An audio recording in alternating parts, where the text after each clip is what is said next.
Hi there and welcome to today's vlog. This is the third of the vlogs that I'm recording while we're in the beautiful island of Madeira. It's fairly early morning on Sunday the 4th of October and you may just hear occasionally as I'm speaking a cockerel crowing in the background. He's waking everybody up or telling everybody it's time to get up. Of course, the three people I'm sharing this holiday with, Sue, my wife, and Jenny, my sister, David, my brother-in-law, are still, of course, snoring away in bed. But I woke up early, so I thought I'd get up. The sun is rising, a new day is dawning. We're looking forward to sunshine today, as we've had on most of the days we've been here. It's been beautiful weather. We've been blessed abundantly, and I think that's one of the overriding feelings I've got as I look back on our nearly 2 weeks here.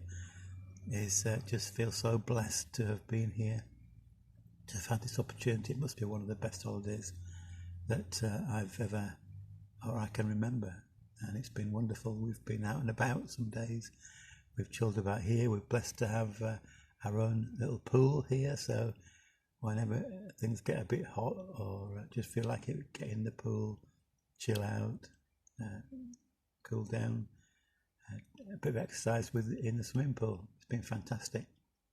I've done some walks. A few days ago we walked down from here where we are, Cabo Girao, to the village of Camara de Lobos. There's apparently about 3,000 steps from here down to there. We're quite high up, one of the highest regions of Madeira where we're staying. But we managed to walk down there. It's a lovely walk with some fantastic views, and what's more, when we got there we had coffee and cake, so that was a great reward for having done all those steps down. Madeira is known for its walks. Many people come here to enjoy the walks, and particularly what's known as the Lavada walks. Lavadas are channels where the water can run that will irrigate the various fields and areas where plants, vegetable and fruit, etc. are growing. It's a great system they've got. The water will flow down from the north where it's a bit more rainy, and there are little systems where people who have, well, they hardly call them fields, they're very small plots of land where they grow their vegetables. Many people, it's amazing how they can build their little properties on the steep hills. A lot of Madeira is quite steep. I think I heard that over half of Madeira is built on it has an incline of over 25%. So that's in 1 in 4, I think, in the old measurement. So it is a country where you do lots of climbing. So how I think Sue, as we're walking along and passing these little dwellings where people lived, Sue's thought was, how did they get their food up here? How did they get their provisions?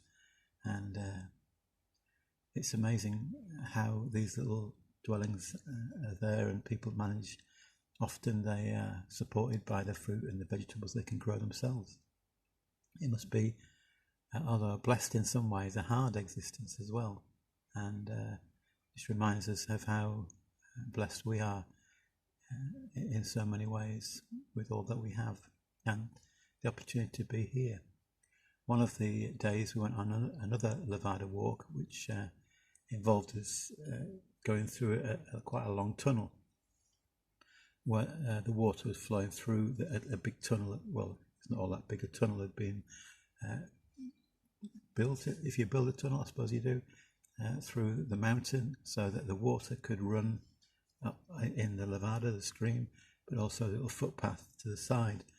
And although when you entered the tunnel you could see the light at the end of the tunnel, it was nevertheless, as you got towards the midpoint, it was quite dark. You couldn't really see where you were walking, so you had to keep hold of the left-hand wall.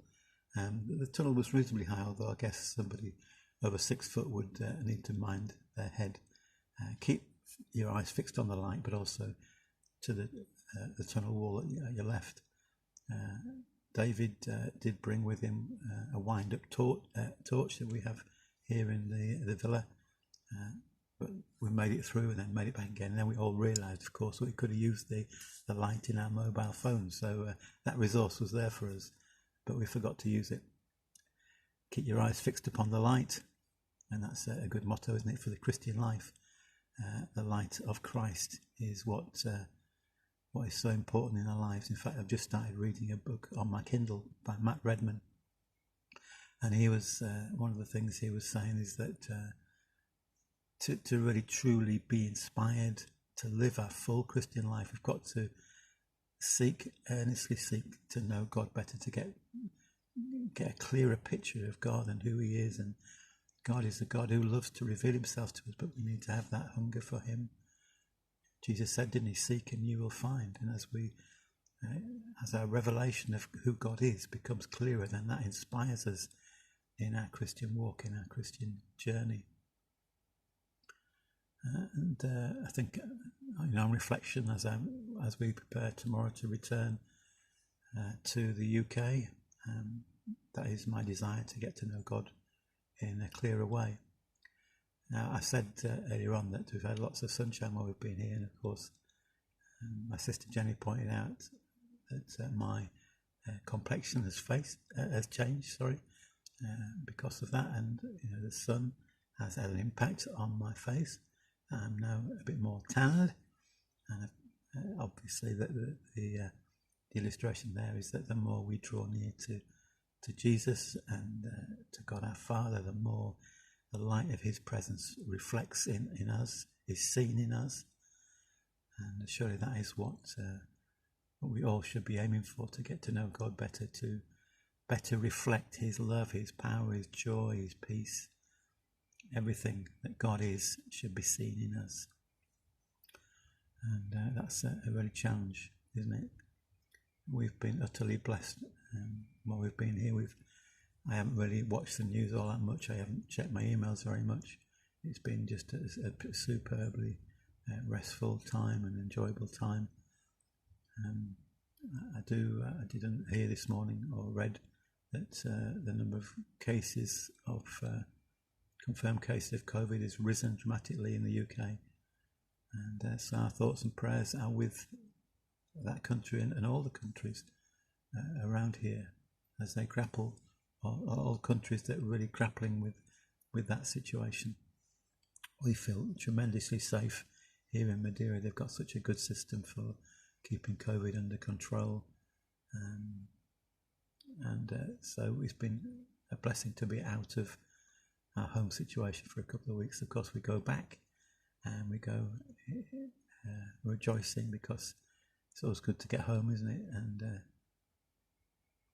And yet we will take with us the fantastic memories of this time we've had here.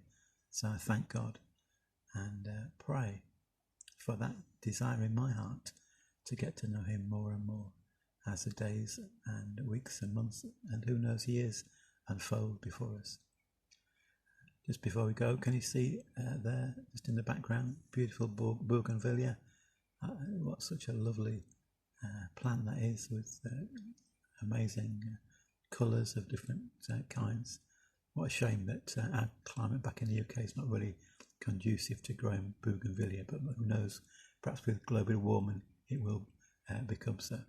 So, God bless you. Thank you so much for listening, and pray that you might know God's presence in your life in increasing measure, day by day.